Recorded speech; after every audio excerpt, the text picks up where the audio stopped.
Salve Maria, meu nome é Abel Charbel, sou da Sociedade do Espírito Santo.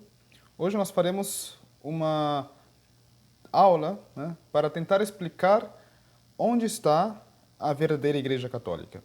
Nessa crise, onde se encontra a verdadeira Igreja Católica, né?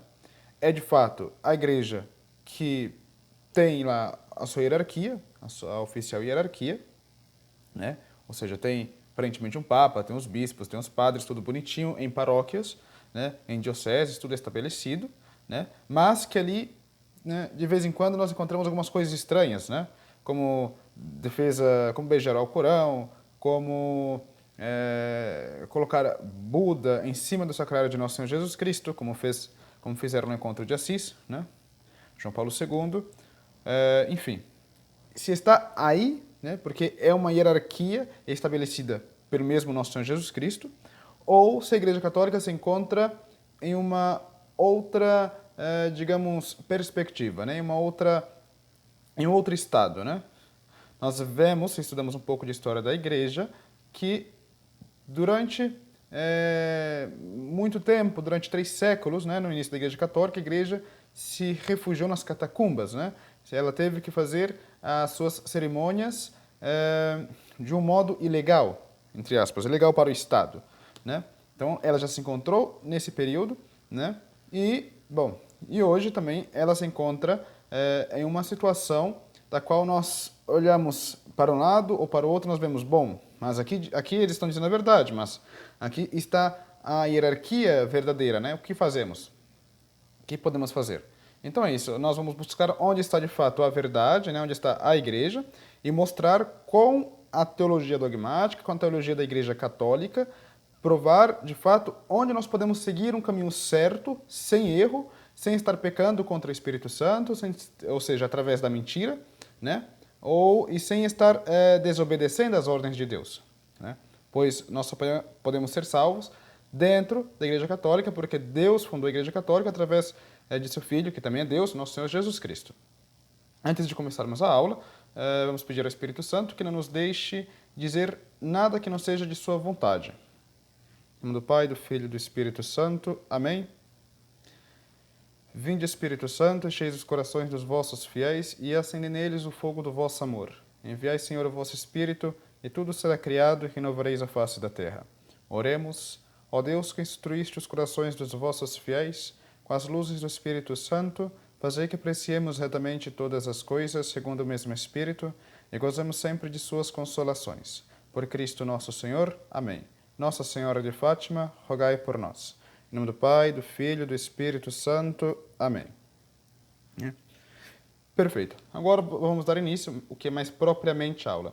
E como vamos tentar estabelecer esta verdade, né? Onde está atualmente a verdadeira Igreja de Nosso Senhor Jesus Cristo, né? Enfim, e aqui nós entraremos claramente na questão tradicionalista, na questão sedevacantista e na questão oficialista, né? Modernista, né? Vamos dizer assim. Enfim, qual será o conteúdo da aula, né? O conteúdo, primeiro nós vamos estabelecer o que é a Igreja de Cristo, né? Ao que nós estamos nos referindo com a Igreja de Cristo, através da doutrina da Igreja Católica Apostólica Romana. Tudo que eu disser aqui será a partir da doutrina que a nossa Igreja nos ensina, né? Nos ensinou desde a sua fundação. Logo depois de estabelecer o que é a Igreja de Nosso Senhor Jesus Cristo, veremos o que é a indefectibilidade e infalibilidade da Igreja Católica, né? Vamos ver o significado disso e por que é importante saber o que é a indefectibilidade e a infalibilidade da Igreja Católica, né? Logo nós veremos um pouco, bem rapidamente, as heresias, né? E o motivo de elas serem combatidos. Vamos ver, portanto, o que diz o magistério da Igreja e logo veremos os concílios da Igreja, né? Os concílios ecumênicos que houveram na Igreja, né? E, finalmente, a temática do Concílio Vaticano II, né? Rapidamente, que o meu intuito não é fazer um vídeo teológico nesse sentido, mas, de fato, um vídeo que seja para que possamos ver as evidências, né? Mas através, sim, do uso da teologia da Santa Igreja, né? Enfim, e por fim nós veremos onde está a Igreja atualmente. Perfeito. Primeiro, como dito, né? O que é a Igreja de Cristo? Qual é a definição da Igreja de Cristo? Qual é a definição que a Santa Tradição, que a Igreja nos dá? Enfim, a Igreja, ela é o corpo mesmo, né? O corpo místico de Nosso Senhor Jesus Cristo. Né? O Papa Pio XII, por exemplo, declarou em sua encíclica Mystici Corporis, de 1943, né, o seguinte: se buscamos uma definição da essência desta verdadeira Igreja de Cristo, que é santa, católica, apostólica e romana, né, não se pode achar nada mais excelente, nada mais divino que aquela frase com que se a chama corpo místico de Nosso Senhor Jesus Cristo. Então nós vemos que, segundo o ensinamento da Igreja, a definição mesma de igreja, a definição essencial de igreja, né? Não a definição etimológica, outro tipo de definição, mas a definição essencial para nós católicos é essa. É o corpo de Nosso Senhor Jesus Cristo, o corpo místico de Nosso Senhor Jesus Cristo. Né? E por que nós estamos falando isso? Primeiro, para nós vermos qual é a característica da igreja, né? Quais são as características da igreja, e ver onde estas características se adequam atualmente, né? Para que não possamos seguir o erro.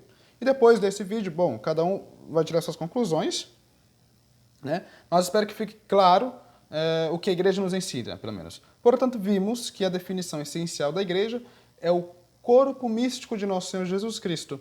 Perfeito. E São Paulo ensina que a igreja, que é sociedade de fiéis cristãos, né, é o corpo de Cristo e que Cristo é a cabeça desse corpo, né? Portanto, se é o corpo de Cristo, se Cristo é a cabeça desse corpo, ela é santíssima, né? E ela tem uma unidade, que é o que nós dizemos no credo, una sancta, católica e apostólica, porque Cristo é universal, que significa católico, né? E apostólica porque ele concedeu ali o poder dos apóstolos, o poder sacerdotal aos apóstolos, né? E esse poder sacerdotal, através da sucessão apostólica, continua até nossos dias atuais, com os nossos bispos e padres, né? Enfim, sob esta imagem de cabeça e de corpo, né, nos apresenta de forma intuitiva a íntima vinculação espiritual que existe entre Cristo e sua igreja, né? Vinculação estabelecida pela fé, pela caridade e pela graça. Enfim, nós vimos aqui, novamente, né, sob esta imagem de corpo de Cristo, né, do corpo... essa imagem de Nosso Senhor sendo a cabeça do corpo da igreja, né, nos apresenta com uma vinculação íntima, né? E esta vinculação que dá entre Cristo e sua igreja, né, é através da fé, da caridade e da graça, né? Enfim, em Éfesos, capítulo 1, versículo 22, diz o seguinte, né? A ele, ou seja, a Cristo, né, sujeitou todas as coisas sob seus pés, né? E o pôs por cabeça de todas as coisas em sua igreja, que é seu corpo. Né? Isso está escrito, então, nas Sagradas Escrituras, que a igreja é o corpo de Cristo. Né? Em Colossenses, capítulo 1, versículo 18, diz, né? E ele, Cristo, né, é a cabeça do corpo da igreja. E em Coríntios, também, 1 Coríntios, versículo 12, versículo 27, nós vemos: vós sois o corpo de Cristo, e considerados como parte, sois um membro. Então, nós vemos que a igreja, já está mais que claro, a igreja é o corpo místico mesmo de Nosso Senhor Jesus Cristo. Né? Então, não podemos considerar a igreja de outro modo, pelo menos não de sua forma essencial. Né? Bom, demos a definição de igreja, agora vemos uma das propriedades essenciais da igreja, uma propriedade essencial, né, que é a sua indefectibilidade. E o que é essa indefectibilidade? O que nós estamos falando, né? A indefectibilidade da igreja significa que a igreja tem caráter imperecedereiro, ou seja, que durará até o fim do mundo, e igualmente não sofrerá nenhuma mudança substancial em sua doutrina, em sua constituição ou em seu culto. Né? Entretanto, não se exclui que desapareça algumas igrejas particulares e nem que a Igreja Universal sofra algumas mudanças acidentais. Enfim, então nós vemos que a indefectibilidade da igreja consiste que ela tem um caráter perecedereiro, né? E que ela não pode mudar essencialmente, né, nenhuma doutrina, né, em sua constituição ou em seu culto. Então vemos, bom, vamos dar aqui alguns princípios filosóficos evidentes, digamos, né? Vamos ver se podemos falar assim. Nós sabemos que Deus, ele é um ser eterno, né? ele não está no tempo. Deus não muda, portanto, já que ele é eterno, ele está acima do tempo. Portanto, ele não muda, ele é intacto. Portanto, a doutrina que esse Deus não mudante, digamos, nos dá, deve ser uma doutrina que, em sua essência, permaneça a mesma. Desde a vinda de nosso Senhor Jesus, desde a primeira revelação de Cristo com Adão, né, com nossos primeiros pais, até o momento. Então, ele não pode mudar essa doutrina, a não ser que ele mesmo, por alguma situação, ele mesmo expresse e se mostre, olha, eu estou mudando isso, né? Mas, de fato, o que se respeita a ele mesmo não se pode mudar, né? Nenhuma doutrina que foi estabelecida é cambiante, né? É mudante, não se pode. Portanto, entretanto, ela pode sim sofrer algumas mudanças acidentais. E o que são essas mudanças acidentais? Aqui nós estamos falando de substância e acidente, para quem não entende muito bem. Vemos essa parede aqui, né? Vocês estão vendo essa parede aqui atrás de mim. Bom, substancialmente, o que faz essa parede é o porquê dela estar feito aqui, né? Então, ela está feita aí com características de parede, né? Tem os tijolos, tem... Enfim, ela está feito... O que faz a parede ser parede é a essência dela, né? Então, isso é essencial. Mas a cor da parede, por exemplo, para ser parede, não faz parte da essência da parede, né? Ou seja, para que essa parede possa ser isso que ela está sendo agora, não é preciso que ela tenha essa cor amarelada, né? Não é necessário.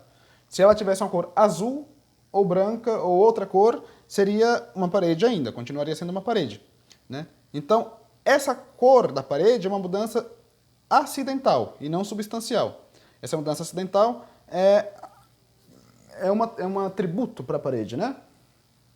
Mas ela não é parte essencial dela. Então, é isso o mesmo que a doutrina da igreja, né? Temos o essencial, né, que não pode mudar, ou seja, se eu derrubar essa parede, ela deixa de ser uma parede, né? E, portanto, não teria uma parede aqui. Assim também com a doutrina da igreja. Mas, em sua parte acidental, podemos mudar, né? Se pode mudar pintando essa parede de azul não vai deixar de ser parede. Enfim, eu acho que está claro, né? Apesar de um pouco nervoso do modo que eu expliquei, né? Enfim. Mas é isso, deu para compreender o que é essência e acidentes em um sentido bem amplo, né? Isso eu tenho certeza que deu. Enfim, nós vemos que a igreja é indefectível, ou seja, permanecerá até o fim do mundo como a instituição fundada por Cristo para alcançar a salvação.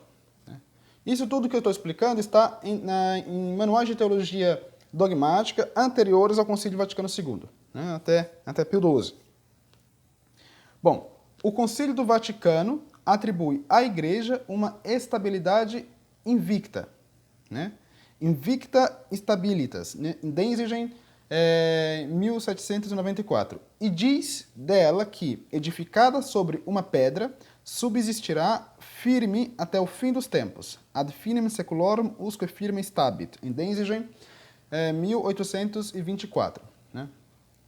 E Leão XIII comenta na encíclica Statis Cognitum, né, diz assim, a Igreja de Cristo é uma só e de perpétua adoração, única et perpétua. Está em Denzigen, 1955. Enfim, então nós vemos que a Igreja ela durará até o fim dos tempos, né, como uma instituição fundada por nosso Senhor Jesus Cristo. Então, vimos que a Igreja ela não pode ter mudanças substanciais, sim pode ter mudanças acidentais, né, mas substanciais não pode. Ela não pode dizer, por exemplo, isso é certo hoje, amanhã ela vai dizer que isso está errado. Ela não pode se contradizer, porque a contradição é uma mudança substancial, né? Então, essa mudança a igreja de fato não pode passar por ela. Isso nos diz a boa teologia da Igreja Católica, que sempre se foi ensinado até o final dos anos 1950, né? Enfim. Bom, vimos que a igreja é indefectível. Agora vamos ver que a igreja é infalível também, né? E quando a igreja é infalível? Ou seja, o que ela diz de fato é verdade, né? Ela não pode equivocar-se nisso. Enfim, a igreja é infalível quando ensina em matéria de fé ou moral, né? Ou costumes de fé. Cristo prometeu a seus apóstolos para o desempenho de sua missão de ensinar a assistência do Espírito Santo, né? Ele fala, eu rogarei ao Pai e vos dará outro advogado que estará convosco para sempre. O Espírito de verdade. E, enfim, ele também disse, eu estarei convosco todos os dias até a consumação do mundo. Isso nosso Senhor Jesus Cristo disse, né? Em Mateus capítulo 28, versículo 20, se eu não me falha a memória. Enfim, a assistência incessante de Cristo e do Espírito Santo garantiza a pureza e a integridade da pregação dos apóstolos e seus sucessores. É por isso que nosso Senhor Jesus Cristo ele exige uma absoluta obediência a seus apóstolos, né? Ante a pregação dos apóstolos e dos sucessores dos apóstolos, que são os bispos e os padres, que é o magistério ordinário da igreja, né? E faz depender desta submissão, a salvação dos homens. Então, ele coloca como condição a salvação dos homens a dependência desta submissão, que nós homens devemos fazê-lo. Por isso que ele diz, né? O que crê e for batizado se salvará, né? Mas o que não crê se condenará. Isso. E também ele diz, o que quer e aquele que quer identificar com seus discípulos, né? Ele diz o seguinte: o que a vós ouve, a mim me ouve, e a que vós despreza, a mim me despreza. Nosso Senhor Jesus Cristo diz. Então, assim, em palavras simples, o que ele está dizendo? Ele está dizendo o seguinte, que as ovelhas, né, os fiéis, devem se submeter, sim, no que o ensino ordinário da igreja, né? Na ordem dos apóstolos e de seus sucessores. Então, portanto, os fiéis têm uma obrigação moral, né, e uma obrigação de fé de submeter-se àquilo que a igreja ensina através de seus bispos, né, através de seus padres, através do magistério ordinário da igreja, né? Através do Papa, evidentemente. Quando este é Papa. Enfim, então nós sabemos que muitos aqui já estão familiarizados com o conceito de infalibilidade, portanto, né, nos pronunciamentos ex cátedra do Papa, né, e também nos decretos de um concílio ecumênico. Então, quando um Papa fala ali no concílio ecumênico, né, ou quando ele fala ex cátedra, ou seja, para toda a igreja, sem erro de doutrina, com a intenção de fazer isso para toda a igreja, né, ali o Papa é infalível. Então, nós sabemos disso. Enfim, mas muitas pessoas não sabem que a infalibilidade também não se encontra somente quando um Papa fala ex cátedra, né? A infalibilidade também se encontra no magistério ordinário e universal da Igreja, né? E o que é o magistério ordinário e universal da Igreja? Bom, para uma resposta clara e concisa, eu vou ler aqui nos Fundamentos do Dogma Católico, pelo Dr. Ludwig Ott. Enfim, ele diz o seguinte: os bispos exercem seu poder de ensinamento infalível de maneira ordinária quando, em sua diocese, em união moral com o Papa, promulgam unanimemente os mesmos ensinamentos sobre a fé e a moral, né? O Concílio Vaticano I, obviamente, promulgam unanimemente declarou expressamente que também as verdades da revelação propostas como tais pelo ofício docente da Igreja ordinário e geral, devem crer-se firmemente com fé divina e católica, mas os títulos do ofício docente da Igreja ordinário e geral são os membros de todo o episcopado esparcidos por toda a terra, né? O acordo dos bispos em doutrina pode determinar-se para os catecismos que publiquem, para suas cartas pastorais, para os livros de oração que aprovem e por resoluções de sínodos particulares. Um acordo moral geral basta, mas nisto o assentimento do Papa, né, como cabeça suprema do episcopado, já seja expresso ou tácito, né, é essencial. Enfim, ele está dizendo o seguinte: Os bispos, né, unidos ali com o Papa, também fazem parte desse magistério ordinário da Igreja que não pode equivocar-se, né? Portanto, toda a cabeça de bispos aí da Igreja, né, quando eles falam unanimemente, eles não podem ter um erro de doutrina. Isso é parte essencial da Igreja. A Igreja não pode errar como igreja docente, como aquela que ensina, né? Então, assim, seguir os bispos e seguir os padres, o Papa, né, é seguir de fato as ordens de nosso Senhor Jesus Cristo, né? Então, de fato, é fechar os olhos e obedecer. Nós não temos o que contestar nesse sentido, né? Isso faz parte do caráter, assim, da infalibilidade da Igreja, né? Enfim. E a teologia dogmática da Igreja nos ensina, né? Tudo isto faz supor logicamente que os apóstolos e seus sucessores se acham livres do perigo de errar na pregação da fé, né? São Paulo considera a Igreja como, em 1 Timóteo, capítulo 3, versículo 15, perdão, coluna e fundamento da verdade. Então, São Paulo chama a Igreja de coluna e fundamento da verdade, né? A infalibilidade da pregação evangélica é pressuposto indispensável das propriedades de unidade e indestrutibilidade da Igreja. Então, vemos claramente que a teologia tradicional da Igreja nos ensina, bom, a Igreja, em seu magistério ordinário, não pode errar. Não pode. Ela não pode nos ensinar o erro, ela não pode nos conduzir ao inferno, né? Então, isso é uma marca da Igreja, né? Então, aí está a Igreja, né? Por enquanto, é isso que está a Igreja. Portanto, a Igreja ela não pode errar e nem se contradizer no que concerne à essência de sua doutrina, né? Então, a Igreja não pode errar. Vemos, não há essa possibilidade. Isso é o que sempre ensinou a boa teologia da Igreja Católica. E qual é o objeto da infalibilidade? Como dito anteriormente, são as verdades de fé, né? Bom, e a quem pertence essa infalibilidade, né? Essa infalibilidade pertence aos bispos em união com o Papa. O Concílio de Trento, por exemplo, ensina que os bispos são os sucessores dos apóstolos, né? Em Denzigen 960. O mesmo diz o Concílio do Vaticano, Concílio Vaticano I, em Denzigen 1828, você pode encontrar. Como sucessores dos apóstolos, os bispos são os pastores e os mestres do povo crente, né?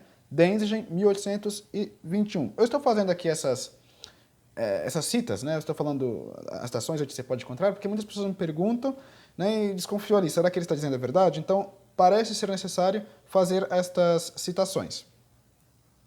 Enfim, como mestres oficiais da fé, são os sujeitos da infalibilidade ativa prometida ao magistério da Igreja. Portanto, aí se encontra os bispos e os padres como sujeito, né, desta infalibilidade. Então, enquanto verdadeiros bispos, verdadeiros papas, eles não podem ensinar o erro. Não pode, estão isentos do erro, né? E um fiel não tem autoridade para corrigir o seu pastor. Não tem. O fiel perde toda a autoridade. Isso durará até o fim dos tempos, né? Enfim, então nós vemos que a Igreja ela é una, né, no sentido de pregar uma só doutrina, né? Ela não pode pregar duas doutrinas, três diferentes, e ali não. A diocese de Paris vai seguir esse tipo de doutrina. Vamos supor que a diocese de Paris vai dizer que a verdade é a relativa, e a diocese de São Paulo diz, não, mas a verdade é objetiva. Legal, as duas se convivem aí, ambas, né, em paz e união, porque, enfim, cada diocese segue sua doutrina. Não, a Igreja não pode ser assim, a Igreja é una. A Igreja ela é unificada em sua doutrina, através da cabeça, o Papa. Cabeça visível da Igreja. Enfim, a Igreja é una, ela é santa, né? Portanto, o que a Igreja prega? Ela prega a santidade, de fato. Ela jamais pode dizer como verdadeira Igreja, bom, não, o que você está fazendo aqui não é pecado, sendo que é pecado mortal, por exemplo, como nós sabemos que já tem muitos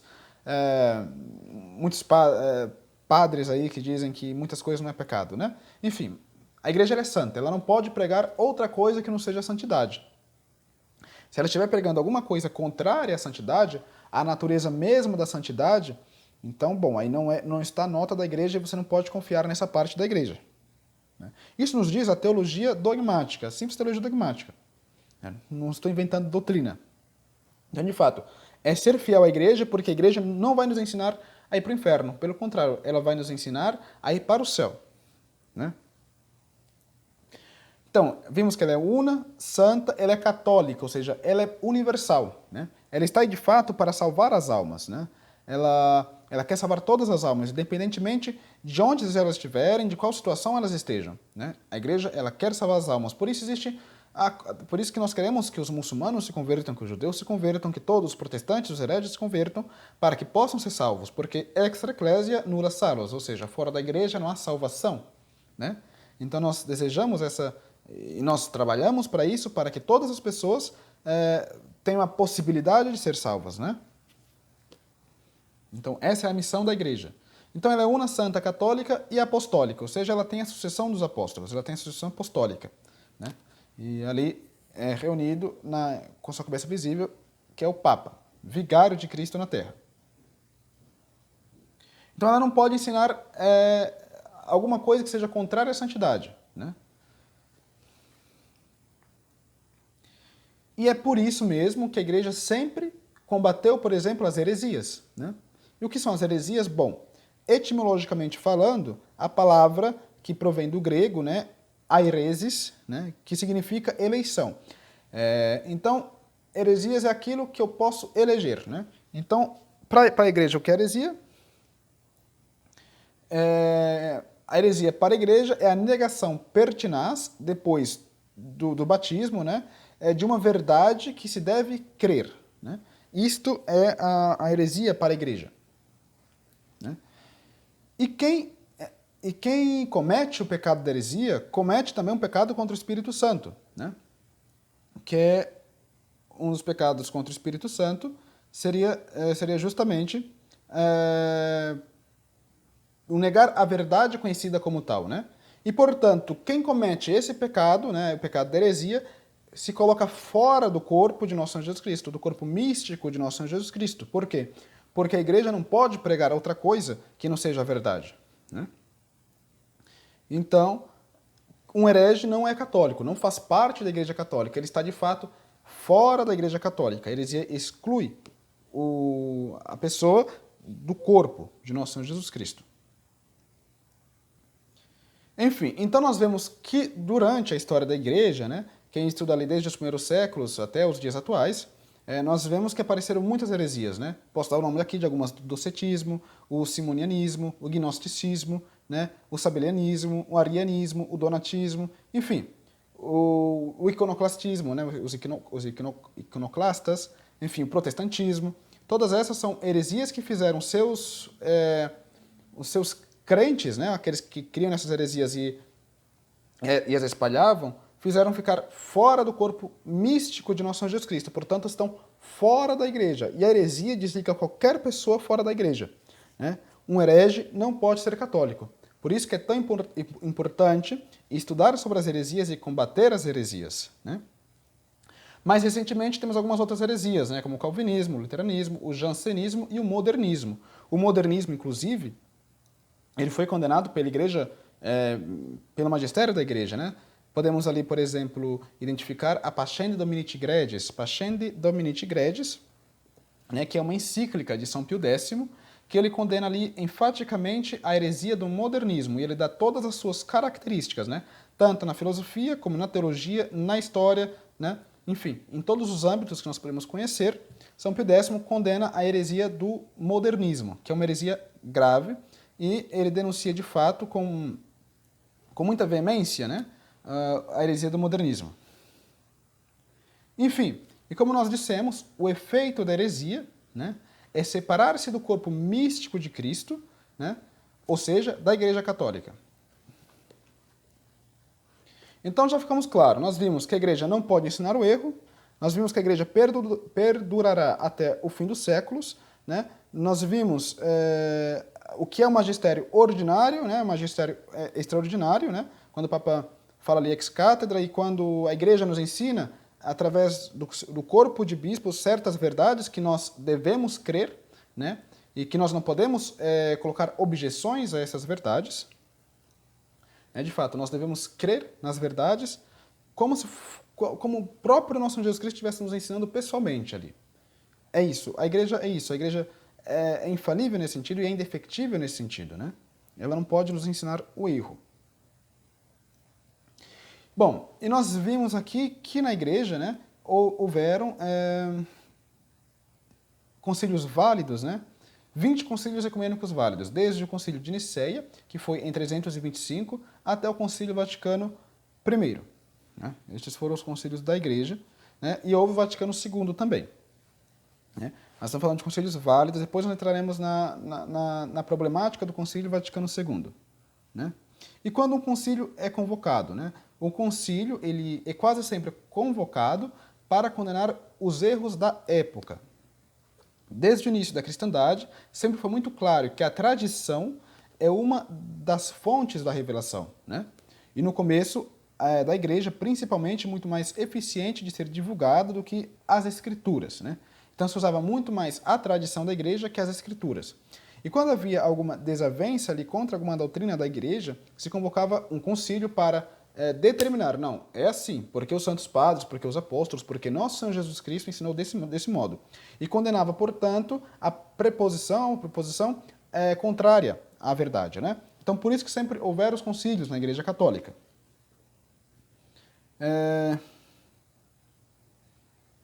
Enfim, a infalibilidade dos ensinamentos do concílio ecumênico consiste na unidade da doutrina ensinada desde os primórdios do cristianismo em toda parte, em todos os tempos. Por isso que os concílios apenas constatam a sua unidade doutrinária tradicional contra a novidade de uma determinada época. Né? Por isso é que se convoca. No entanto, a doutrina de concílio é considerada dogmática após a confirmação pela Igreja, ou seja, pelo Papa. Né? Então, houveram muitos concílios na história, e a Igreja definiu quais deles foram os ecumênicos e o que neles deve ser aceito dogmaticamente. Né? Enfim, nesses concílios, depois do que a Igreja ali convocou, reuniu e estabeleceu, ali, uma doutrina que já se cria na Igreja, ou seja, já se cria anteriormente, né? já era uma crença própria da Igreja, sempre houveram ali batalhas, né? Brigas, e sempre houveram também as separações. Então, é importante frisar que todos os cismas que houveram em concílios, o motivo da separação sempre foi o não aceitar uma imposição de uma doutrina já existente. Né? Por exemplo, o cisma dos véteros católicos no Concílio Vaticano I, que separaram porque não aceitaram a doutrina da Igreja. Né? Perfeito. Então nós vimos ali que, só repetindo, né, depois de muitos concílios, houveram alguns cismas, né, que houveram, o motivo da separação desses cismas sempre foi o não aceitar de uma imposição de doutrina posta pela Igreja, né, que já existia. Então, assim, por exemplo, vamos dar o exemplo dos veterocatólicos. Os veterocatólicos se separaram da Igreja, né, e os veterocatólicos se separaram porque não queriam aceitar ali a infalibilidade papal. Entretanto, quando nós vamos ler na tradição da Igreja, por exemplo, através de São Cipriano, nós já vimos que havia esta crença comum de que sempre se recorria ao patriarca, ao bispo de Roma, ao Papa, né, para dizer, enfim, que ali a última palavra está com o sucessor de São Pedro.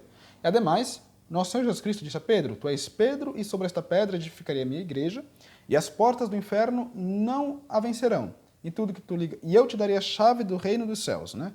E tudo que tu ligares na terra será ligado nos céus, e tudo que tu desligares na terra será desligado nos céus. Né? Então ali, já era uma doutrina comum da igreja crer-se na infalibilidade papal. Né? Ali no Concílio Vaticano I simplesmente foi definido. Então é isso que os concílios fazem, eles definem uma doutrina que já se conhecia na igreja, que já se sabia. Né? Então nunca houve contradição entre as doutrinas. Né? Por exemplo, o Concílio Vaticano I não podia dizer o Papa não é infalível, não se deve recorrer ao Papa porque gera uma doutrina comum na igreja. Entende? Então é sempre uma continuidade da doutrina que se existe ali. Né?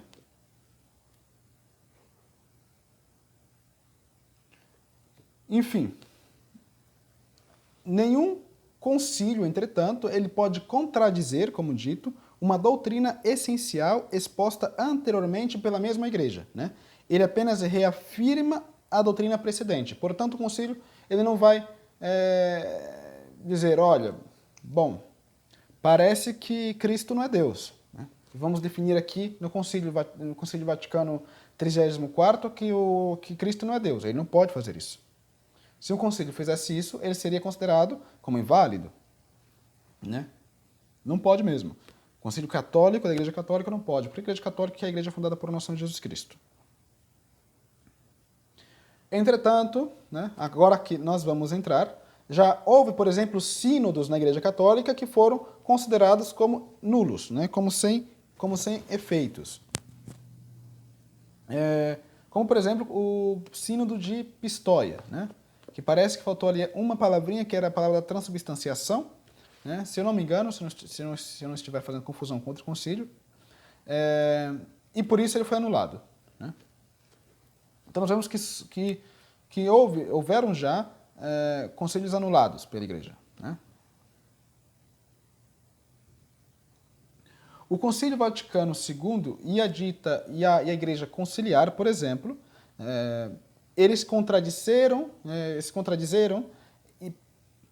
e não somente se contradizeram com doutrinas anteriores, ele também pregou e obrigou toda a Igreja a seguir umas certas doutrinas que se contradiziam em 180 graus. Né? E nós vamos ver que doutrinas são essas. Então nós vimos, a igreja não pode ensinar o erro. Deus é eterno, não está no tempo, portanto não pode se contradizer. E por isso a igreja não pode ensinar o erro.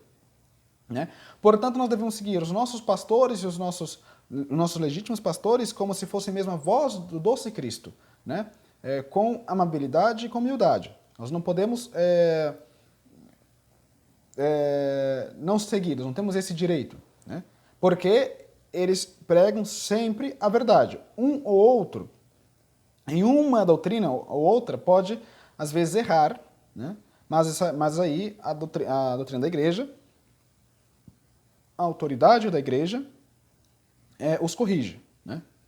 Mas, como conjunto, a igreja não pode errar. Né? Isso é um magistério ordinário, né? Com os bispos em união com o legítimo sucessor de Pedro. Então nós vemos aí que até o Concílio Vaticano II, desde o nosso Senhor Jesus Cristo até o Concílio Vaticano II, a igreja sempre pregou a santidade, né? A verdade. Ela combatia os erros com força. Né? Qualquer heresia que havia, a igreja ia e combatia, assim como foi combatido o modernismo por São Pio X, né? Assim como foram combatidas outras heresias durante a história da igreja, assim como foi combatido o protestantismo com o Concílio de Trento. Então a igreja sempre pregou a verdade porque ela de fato, ela crê. E, de fato, é assim a realidade que a igreja possui a verdade em relação à fé. Né? E tudo o que se relaciona à fé é a igreja quem diz o que deve se fazer ou não. Então a igreja não se contradiz, a igreja não pode se contradizer. Isso é o que ensina a verdadeira doutrina católica. Nós sempre vimos também que a igreja sempre disse, né? Extra ecclesia nulla salus, fora da igreja não há salvação. Então isso são coisas que todo católico deve saber, né? Fora da igreja não há salvação. Devemos estar em estado de graça, devemos entrar no combate da vida espiritual. A igreja é isso, a igreja nos ensina a carregar a nossa cruz para que um dia possamos chegar ao céu, né? Para que possamos ser salvos pelos méritos de nosso Senhor Jesus Cristo através da igreja. Então é isso, a igreja católica não se contradiz. Enfim.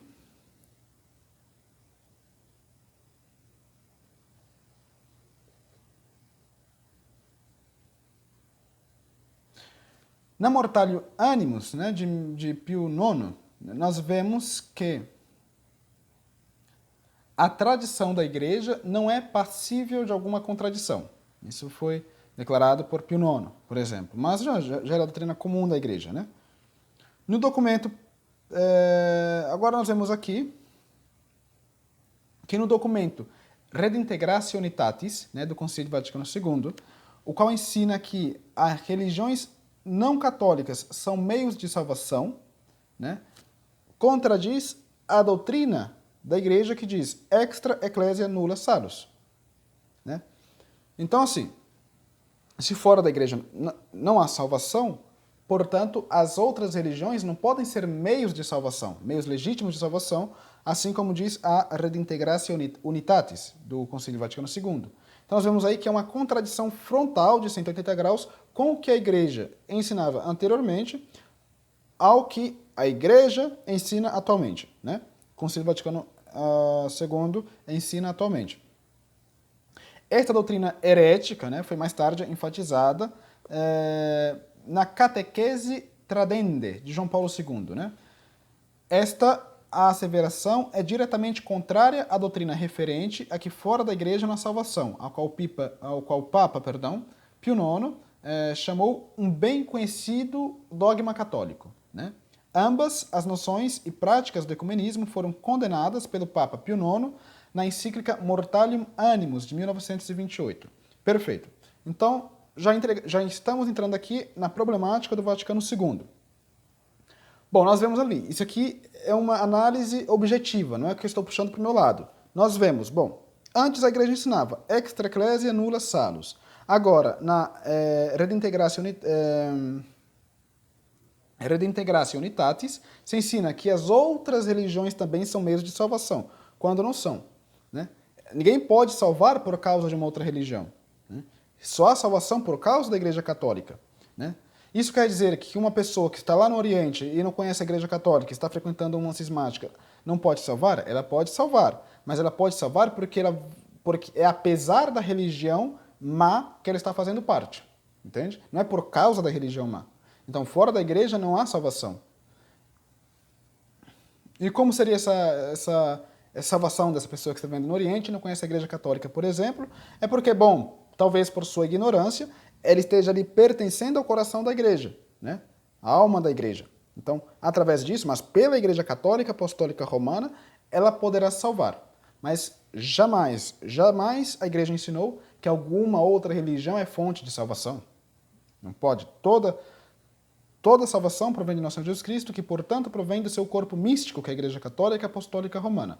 E o Concílio Vaticano II, bom, em Redintegratio Unitatis, ele se contradiz em 180 graus essa doutrina ensinada pela Igreja.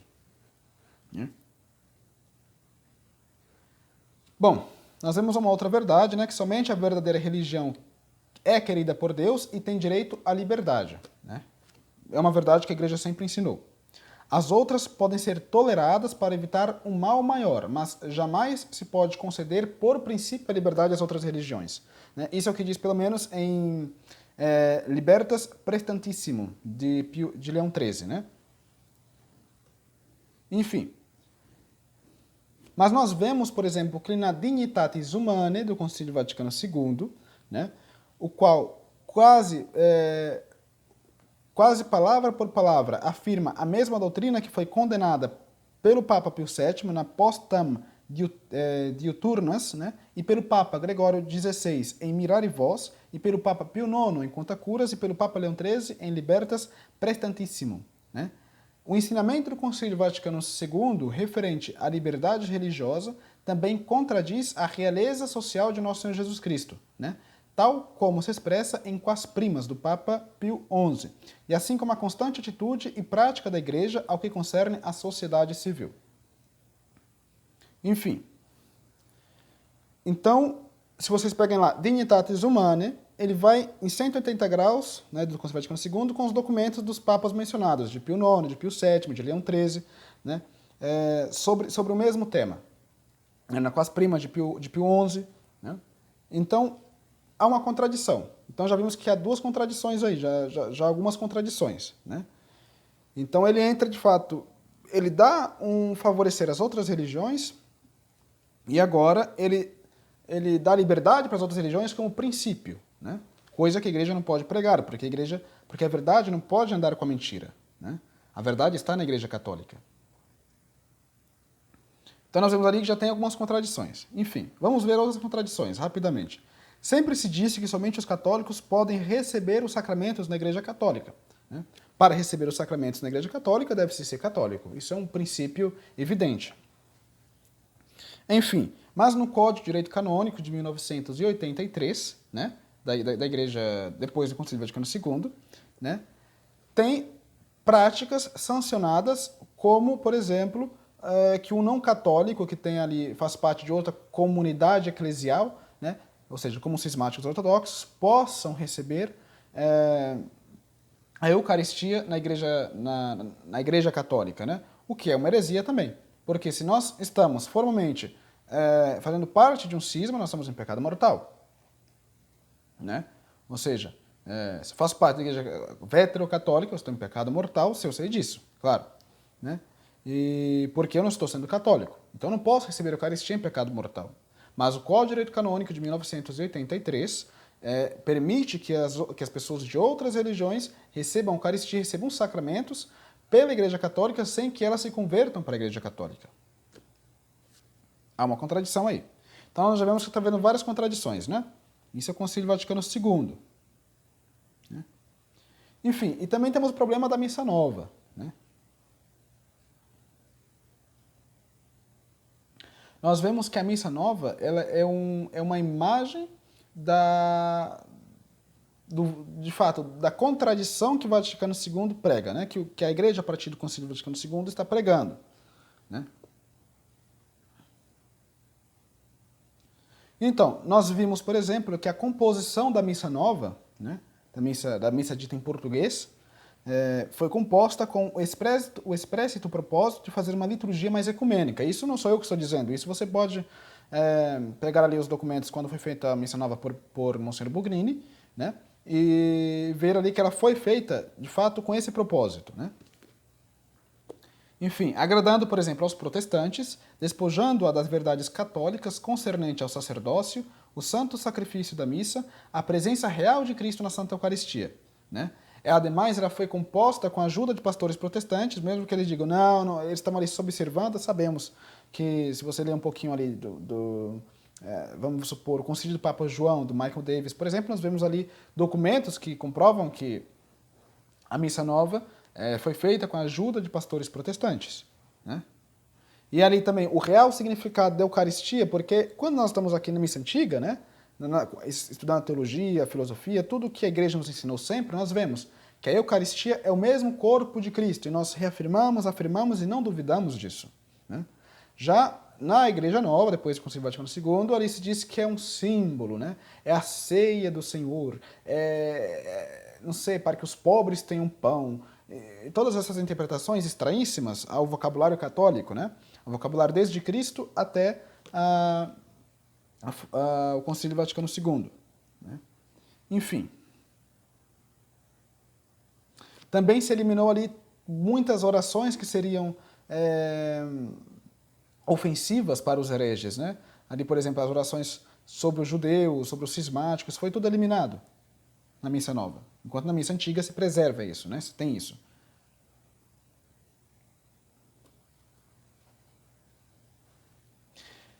E bom, e nós sabemos que para um sacramento ser válido, ele necessita de matéria, forma, intenção e ministro, né? Nós vemos ali que todos os ritos após o Vaticano II foram mudados. Né? Enfim, também tem a versão original da Missa Nova, né? Continha a herética heresia ariana na quarta oração eucarística, né? Ao dizer o seguinte: tu somente és Deus, sem nenhuma referência às outras pessoas. Né? Ou seja, ele fazia ali uma... Porque quem conhece ali as ideias do Vaticano II, né? E suas pessoas, sabem que eles dizem, isso é evidente, que eles dizem que o Deus dos judeus, o Deus dos muçulmanos e os cristãos é o mesmo Deus. Quando não, nós sabemos que os judeus adoram um Deus que já não é verdadeiro. É porque eles rejeitaram nosso Senhor Jesus Cristo. Ali, nosso Senhor Jesus Cristo é verdadeiro Deus e verdadeiro homem. Né? Eles rejeitando a pessoa de nosso Senhor Jesus Cristo, eles estão rejeitando a Deus. Isso é evidente. Que os muçulmanos não estão adorando o verdadeiro Deus. Para adorar o verdadeiro Deus, necessita ser Pai, Filho e Espírito Santo. Necessita confessar essa prática de fé depois de revelada pelo mesmo Deus. Se você está rejeitando a revelação de Deus, você está rejeitando a Deus. Isso é a verdade objetiva, né? Enfim, então nós vemos que na Missa Nova tem todos esses problemas.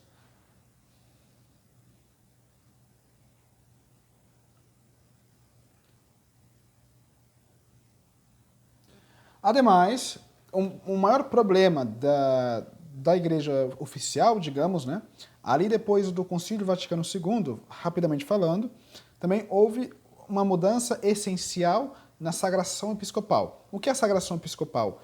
É o passar da sucessão apostólica, ali, que nosso Senhor Jesus Cristo concedeu aos apóstolos, né, o poder sacerdotal, para outras pessoas, né? Que é a sucessão apostólica, passar esse poder para outras pessoas. Até os dias atuais nós temos a sucessão apostólica. Entretanto, esse poder, né, a indefectibilidade da sucessão apostólica, lá no Vaticano II, mudaram essencialmente, né? E mudaram essencialmente mesmo, né? Se a gente for pesquisar ali de onde vem o rito da nova sagração episcopal, nós vemos ali que é de um rito de uma introdução do patriarca maronita, né? Mas quando um patriarca maronita é introduzido à igreja, como patriarca, perdão, ele já é bispo, né? Então, assim, eles tiraram ali as palavras essenciais da sagração episcopal, que se tem no rito antigo, né? E colocaram ali qualquer coisa, né? Então, assim, com que intenção eles fizeram isso, né? Com que intenção eles mudaram todas essas coisas, se contradisseram assim, diametralmente com o que era a doutrina católica. Qual era a intenção deles? Por que eles fizeram isso? Vocês estão vendo? Vocês conseguem perceber mais ou menos o que está acontecendo? Né?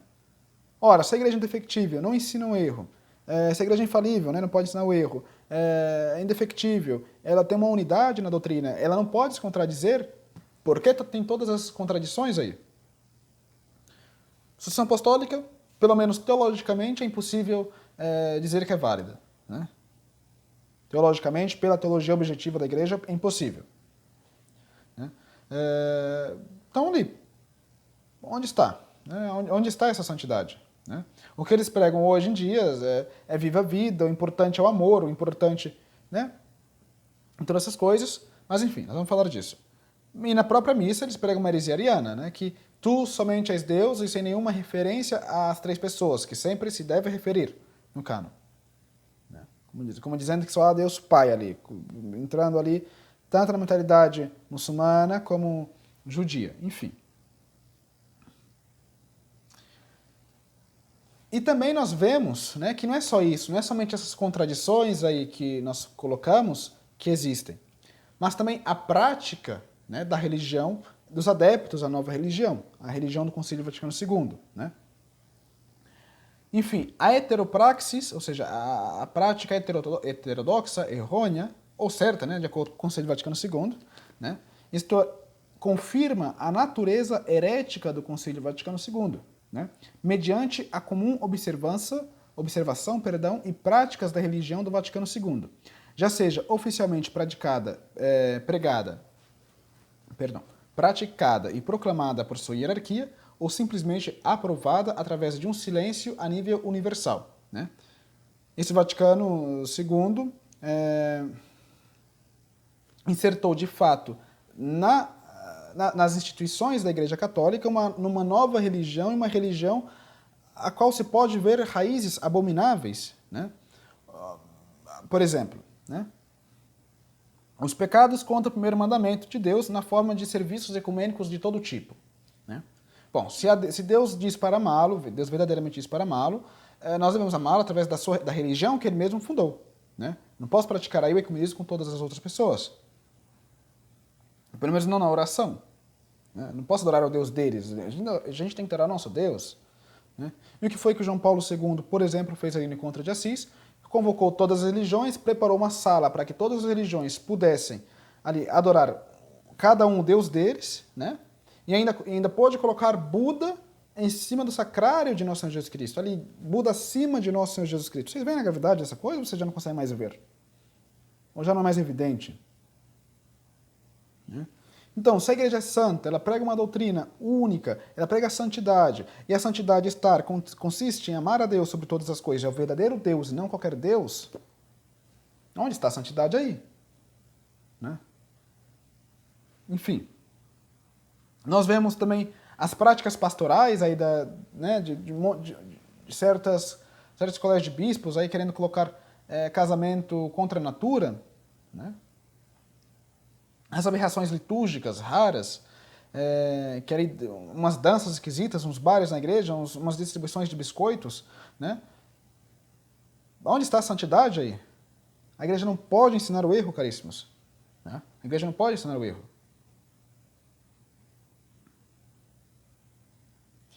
Outra coisa também, a anulação de casamentos, né, que fazem. Né? Anulam o casamento por qualquer proposta. Você paga um pouco ali e eles anulam o seu casamento. Não precisa mais de nada. Quando nosso Senhor Jesus Cristo diz que o casamento é indissolúvel. Né? Onde está a santidade aí? As heresias e a imoralidade, né, vividas nos seminários modernos. Isso já é público, isso não é não sou eu que estou dizendo, né? Isso todos nós sabemos. Né? Então se ensina todo tipo de heresias ali e, bom, as pessoas, os seminaristas, coitados, devem aceitar e praticar ali o que eles têm que praticar. Né? Senão vão ser vistos como retrógrados. Entendeu? Então assim, onde está a santidade aí nesse todo conjunto de uma nova religião criada depois do Concílio Vaticano II? A santidade desapareceu. A unidade da doutrina desapareceu. A apostolicidade, né, como a associação apostólica, desapareceu. A catolicidade, o fato de aceitar todas as religiões como iguais, desapareceu. Né? Para que mais mandar as missões ali para os países muçulmanos se todas as religiões são fonte de salvação? Então, vocês estão vendo? Há uma contradição essencial aí de 180 graus na nova igreja oficial com a doutrina católica. A igreja não pode se contradizer, caríssimos. Isso ensina qualquer manual de teologia dogmática. Né? A prática da comunhão na mão, por exemplo, que é no mínimo ali uma irreverência muito grande. Né? E que é ali que se supõe receber o mesmo corpo de Cristo, está se recebendo de modo sacrílego, né? De qualquer modo ali, a Eucaristia não é isso. Né? Então vocês estão vendo que está nessa nova religião, está pregando todo um conjunto de doutrinas contrárias ao que a religião católica pregou. A religião católica pregou a santidade, a reverência aos sacramentos, a unidade, a pregação da verdade. Isso, de fato, sem erros. Isso foi até 1962. Né? De repente, a Igreja Católica se contradiz? Bom, então se a Igreja Católica se contradiz, Deus não existe, e portanto, bom, a verdade é relativa e eu creio no que quiser, porque é isso que o modernismo é. Né? Se vocês lerem ali a Pascenda Dominici Gredis, eu espero fazer um vídeo sobre, né? Vocês vão ver que São Pio X condena todos os erros que esse pessoal aí, que vocês pensam que são católicos, né, está fazendo. Portanto, eles não podem ser a igreja fundada por nosso Senhor Jesus Cristo. Né? A igreja de nosso Senhor Jesus Cristo, como nós dissemos no começo, é o mesmo corpo místico de nosso Senhor Jesus Cristo. Né? E nós podemos seguir esse corpo místico de nosso Senhor Jesus Cristo de olhos fechados ali, porque nós temos confiança nos pastores e porque nosso Senhor Jesus Cristo disse para termos. Né? Então, mas se eu sigo todos os preceitos da igreja oficial, né, de olhos fechados, eu estou me conduzindo ao inferno. Ou seja, mais que uma instituição que nos leva ao céu, é uma instituição que está levando as pessoas ao inferno. Portanto, não pode ser a igreja de nosso Senhor Jesus Cristo. Não pode. É uma verdade dura também. Eu também queria viver em uma paróquia, uma grande paróquia, ter muitos fiéis, né, ter muitos fiéis e pregar ali para todo mundo e, né, ser convidado todos os dias para banquetes e festas, né? Queria ter uma paróquia grande e continuar tendo meus amigos ali, né, o Papa, toda a hierarquia oficial, tudo bonitinho ali conduzido, mas não é isso que está acontecendo. Vocês percebem isso? Né? Ou seja, há toda uma nova religião por trás aí, né, que contradiz a Igreja Católica. Portanto, aí não está a Igreja Católica, caríssimos. Né?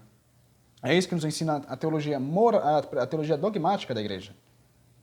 Muito fácil de ser entendido. Enfim, então onde está a Igreja Católica atualmente, né? onde nós podemos encontrar? Antes de entrar especificamente nesse tema, ainda tem outras coisas que se pode mencionar, né? Por exemplo, a participação dos católicos. Todos os domingos nas missas vão lá e comungam, né? Mas nunca se confessam, quando a igreja sempre ensinou, né, que para comungar, para receber o corpo mesmo de nosso Senhor Jesus Cristo, necessita-se estar em estado de graça, né? Necessita ter confessado os pecados mortais. E nós sabemos que a maioria que estão recebendo a prática da nova religião não é essa prática santa. Pelo contrário, estão ali recebendo todos os domingos a suposta comunhão em pecado mortal. Né? Onde está a santidade aí? A Igreja Católica, caríssimos, nunca viveu, né, com esse tipo de prática, não. E sempre foi as práticas dos hereges, dos hereges. Né? Então, assim, onde está a Igreja Católica aí, nessa coisa? Não está. Porque a Igreja Católica não pode se contradizer. A Igreja Católica, de fato, ela prega aquilo, a santidade, a verdade, a doutrina, a vida de nosso Senhor Jesus Cristo. É isso que ela prega. Aí está a verdadeira Igreja Católica. Né? Ok, e dissemos. E onde está a igreja atualmente, nos dias atuais? Né? Nós vimos aí que a igreja conciliar não pode ser a igreja católica. Né? Ela não tem as notas ali da santidade, da unidade, da apostolicidade. Né? Então, nós estamos meio que perdidos. Né? Enfim. Então, vamos suponer que o Espírito Santo, o Espírito de verdade, ha subitamente mudado de parecer e permitido contradições em matérias de fé, da missa e de suas leis universais? Vamos supor que Cristo, repentinamente, abandonou a sua igreja e a deixou cair no erro e na heresia? Porque nós vemos que há heresias evidentes aí, né? E que cada um prega o modo que quer pregar. Né? Ainda assim, é precisamente o tema da infalibilidade, né, que divide até mesmo nós, os católicos tradicionais. Né? Alguns católicos tradicionais, eles recusam os erros do falso ecumenismo, da liberdade religiosa, do segundo Conselho Vaticano II, do segundo Conselho Vaticano, perdão, o novo memorial protestante da Última Ceia, né, que é o novo Uso do Missé, e as heresias do novo Código de Direito Canônico, mas insistem ainda que os mesmos autores destes erros são os representantes de Cristo, né, aqui na Terra. Em realidade, dizem que o magistério vivente da Igreja errou, e levado a maioria dos católicos ao erro. Né? E ademais continua errando. Nós vemos aí os erros atuais da Igreja Oficial. Esta conclusão de dizer, bom, nós temos ali o Papa, né, os bispos, todo um conjunto aí da Igreja, que eles continuam sendo igreja mesmo se eles dizem totalmente o contrário do que Cristo disse. Né? Aí continua a Igreja. Né? Mas essa conclusão, se nós dizemos isso, nós estamos dizendo que a igreja pode se contradizer. E dizer que a igreja pode se contradizer é dizer que Deus não existe. Vocês veem a consequência disso? É dizer que não existe uma verdade absoluta. Né? E que, portanto, não existe a infalibilidade da igreja. Né? E para que ser católico? Não há motivo de ser católico aí. Vocês vão viver uma eterna contradição. Aí, né, enquanto estão vivos. Vocês entendem isso? Então, assim, esta conclusão de dizer que eles são papas, bispos, normais, legítimos, né, são a hierarquia ali de nosso Senhor Jesus Cristo, vocês podem até dizer, mas vocês vão dizer sabendo que é mentira. Né? Que Cristo, a sua igreja, não pode se contradizer. E a sua igreja não podem se contradizer. Né? Eles são os mesmos fundamentos na qual nós devemos seguir de olhos fechados, ali o que Cristo diz, através da tradição. Né? E nós podemos segui-lo sem nenhum medo. Aí está a verdadeira doutrina, aí está a verdadeira igreja de nosso Senhor Jesus Cristo. Né? E ninguém pode negar que a igreja conciliar errou. Né? Ninguém pode dizer que não há ecumenismo. Ninguém pode dizer que não houve encontro de Assis, ali, que colocaram Buda em cima do sacrário de nosso Senhor Jesus Cristo. Ninguém pode dizer que não há uma nova religião aí sentada em Roma, né, na atual Roma. Não se pode dizer, é impossível que não há. Nós vemos aí, há todo um conjunto aí de uma nova religião sendo praticada por eles. Ninguém pode dizer que os fiéis não estão indo à missa todos os domingos nas paróquias comuns, recebendo a Eucaristia em pecado mortal, né? Sendo que à noite ficaram dançando a noite inteira e no outro dia está lá recebendo a comunhão. Ninguém pode dizer isso. Então nós vemos, sim, que se nós formos seguir a teologia moral da igreja, a teologia dogmática da igreja, nós vemos que há contradições. Bom, então há duas conclusões aí. Ou Deus não existe, e esta igreja conciliar é a igreja católica, ou Deus existe e não se contradiz, e a igreja conciliar não é a igreja católica. Essa é a conclusão racional que se pode fazer. Não há uma outra conclusão. Não há. A não ser que vocês entrem aí por pensamentos kantianos, mas essa igreja nunca pregou tampouco.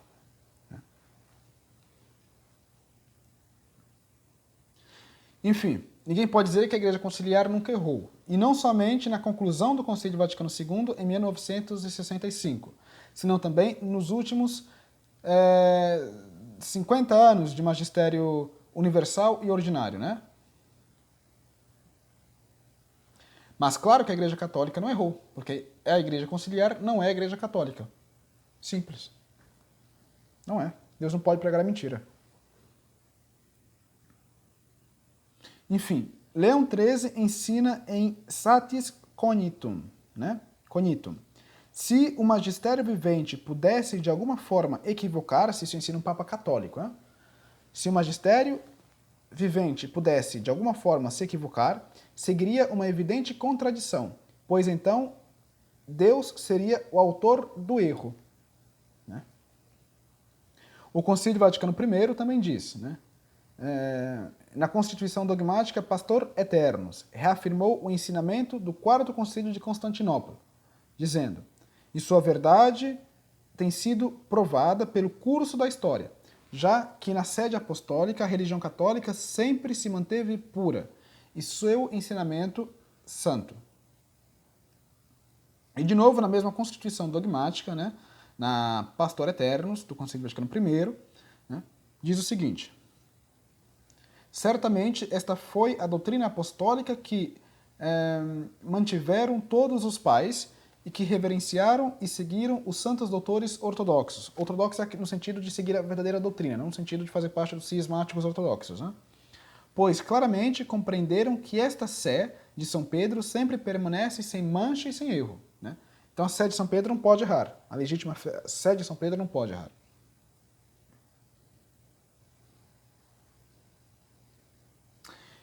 Enfim,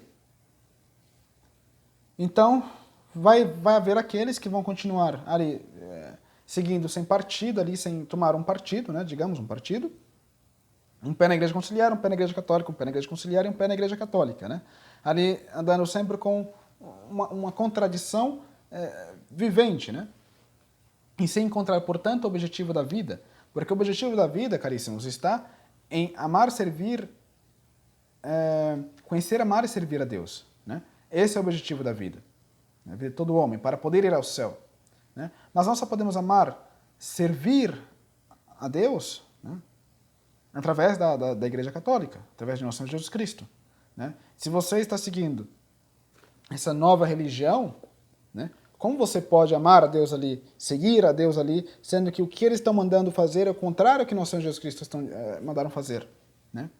Então, onde está a Igreja Católica? Enfim, nessa confusão, né, Deus, misericordioso, sempre levantou aquelas pessoas para defender essa doutrina e a sua igreja, né? Então, vemos depois do Concílio Vaticano II, houve o movimento, né, todo o movimento ali iniciado por Dom Lefebvre, por Monsenhor Duque, né, pelos católicos tradicionais ali de fato, que queriam guardar a doutrina da igreja sem submeter a esses erros, né, essas contradições. E para isso, bom, eles foram excomungados pelos hereges, ou seja, eles são hereges, afastados do corpo de Cristo, e estes excomungaram os católicos. Por quê? Porque estes católicos queriam guardar a doutrina de nosso Senhor Jesus Cristo, né? Queriam permanecer ali o que Cristo sempre foi, né? E os hereges excomungaram os católicos, como se pudessem fazê-lo. Eles não fazem parte do corpo de Cristo, portanto, não podem ter direito legítimo de excomungar a ninguém, né? E hoje, na igreja, nós vemos que, né, onde se prega, pelo menos tacitamente, ali a doutrina de nosso Senhor Jesus Cristo, são nos movimentos tradicionais, né? Por exemplo, a nossa sociedade Cristo Espírito Santo é uma sociedade, né, que é não unacum, ou seja, nós não estamos unidos com os hereges, e nós estamos tentando manter a doutrina mais retamente que nós podemos ter. Assim, a igreja disse isso, é isso que nós vamos fazer. Não há contradição. Né? A associação apostólica também, através da sagração de um verdadeiro bispo, né? Sem mudar o rito. Os sacramentos. Então, assim, a igreja hoje está vivendo como se vivesse nas catacumbas, né? E nós, e os católicos que querem manter aí a doutrina de nosso Senhor Jesus Cristo, sem nenhuma contradição, sem nenhuma mancha na Igreja de Cristo, são os católicos que são perseguidos pelas autoridades oficiais. Né? Pois, querendo ou não, essas autoridades oficiais ainda não foram julgadas por outras autoridades oficiais da Igreja para que se tirassem dos cargos. Então, eles possuem os cargos, né? Então, há toda uma igreja aí, né, que se vê, que tem o cargo de papa, de bispo, de padres, que tem o cargo eles têm, mas que eles perderam todo o poder, porque já não é mais a igreja de Cristo ali. Eles já não pregam mais a santidade, a unidade, a apostolicidade, a verdadeira doutrina, a verdade, né? Eles já não combatem mais pela fé. Pelo contrário, eles humilham nosso Senhor Jesus Cristo, colocando abaixo de um Buda, né? Então, como podem? Então, os católicos que mantêm ali a doutrina católica, né, de fato, combatendo, mostrando a verdade, são atacados, mas esses católicos sabem que estão na verdade. Né? E o que nos faz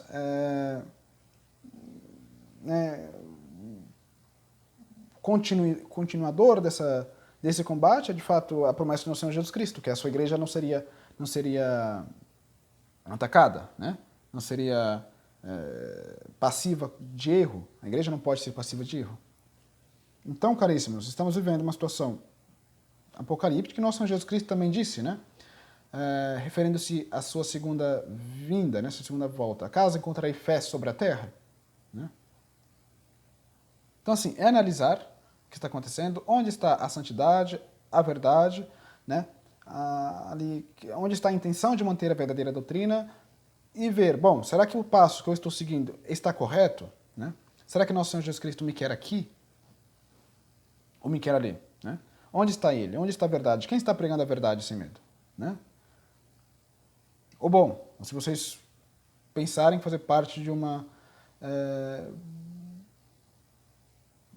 igreja que mesmo que ensine o erro, as mentiras, né, que ensine a contradição, pode levar a Cristo? Bom, né, vai ser um problema interno de vocês.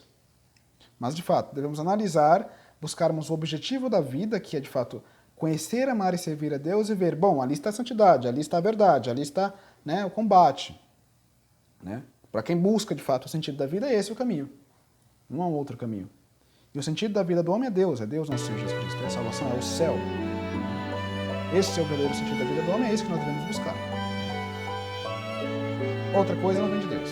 Outra coisa não vem de Deus.